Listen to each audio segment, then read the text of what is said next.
Well, it's time now for our Tech Report, and joining us now is technology reporter Paul Ndiho. Hello, Ndiho. Thank you, Vince. Jumia, a Pan-African e-commerce giant, is expanding rapidly into rural online businesses. Jumia Nigeria is taking the lead to drive this, expanding beyond its initial strongholds in Lagos and Abuja.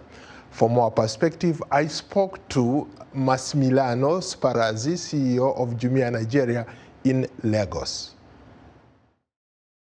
Welcome to Africa 54. Thank you for having me. Let's start off by you telling us a little bit about Jumia. You are the CEO of Jumia Nigeria. You recently did a lot of upgrades, and now you've expanded Jumia's foothold into the rural communities in Nigeria. Bring us up to speed.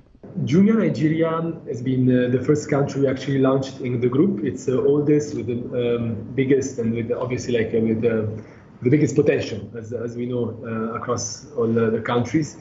We've been operating in these markets, different verticals. So we have marketplace, we have Jumia Marketplace, it's typical physical goods. So products such as shoes, apparel, phones, electronics, appliances, and more sold to customers. You have Jumia Food, which is the on-demand platform, which is actually delivering meals to customers who want to have their lunch or dinners delivered in 20, 30 minutes. Okay. We have Jumia Pay, which is our financial side of the business, which allows customers and vendors to do better transactions on Jumia cashless. We have over 250 pickup stations and hubs that deliver through pickup station or door-to-door the customers. And we particularly wanted to scale in this month, and this last month from this year, our presence of pickup station in order to go and serve better even the furthest people living in rural areas, so that to provide retail where there is none.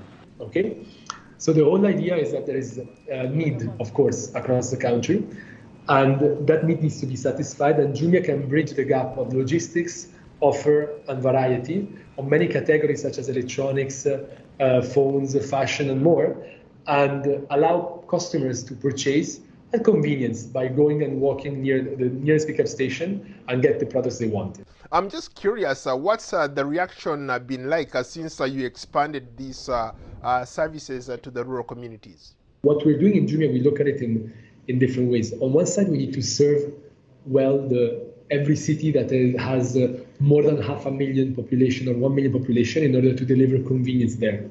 Outside these secondary cities, there are tertiary cities that are smaller areas, more rural areas where we can reach. And in these cases, actually provide assortment where there is none. And then, of course, there's the most remote areas where it's even difficult to reach with infrastructure, which we're actually working towards that. So your comment on the poor of the poor, which is a statement that is difficult maybe to comment. It's more reaching where there is a population that requires retail, but there's no retail yet. And so there's a variety of cities that actually match this kind of definition.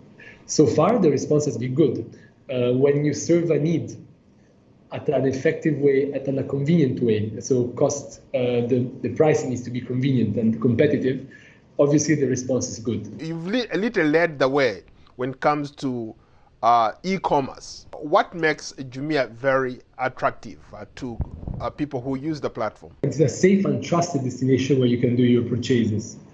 And that's, I think, it's a platform you can trust.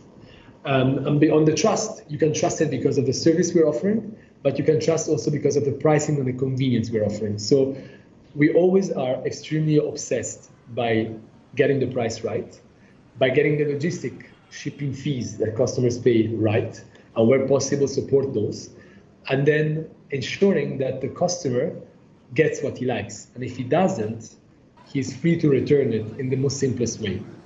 When you offer this package of convenience to customers and you serve them and you execute on the promise in the best way, then word of mouth is the best way for you to grow, because customers come back and the friends and families of customers will actually be recommended by those who purchased. And in that way, you become the preferred destination. For example, I know you've had some challenges in other countries, but in Nigeria, you seem to have done very, very well. What's the magic word? The model is very much similar across all the countries. What changes is also the potential of the market, but also the age, the time we've been in the market. So Nigeria has been the very first country we launched. So we launched it in 2012. It was the first operations we launched. And right after that, 6 months to 1 year later, we actually launched some other countries. So the fact that we've been operating the longest here and being able actually to stabilize our brand here, it's definitely something that is great for Nigeria, but it doesn't mean that it's not present in the other markets. Well, Massi Spalazzi, thank you so much for your time. Thank you so much. It was a pleasure speaking to you. That was Massimiliano Spalazzi, CEO of Jumia Nigeria. That's today's Tech Report. Back to you, Vincent. Jumia is certainly going places, eh? Paul, thank you very much. Be sure to join Paul each Wednesday for the latest tech news.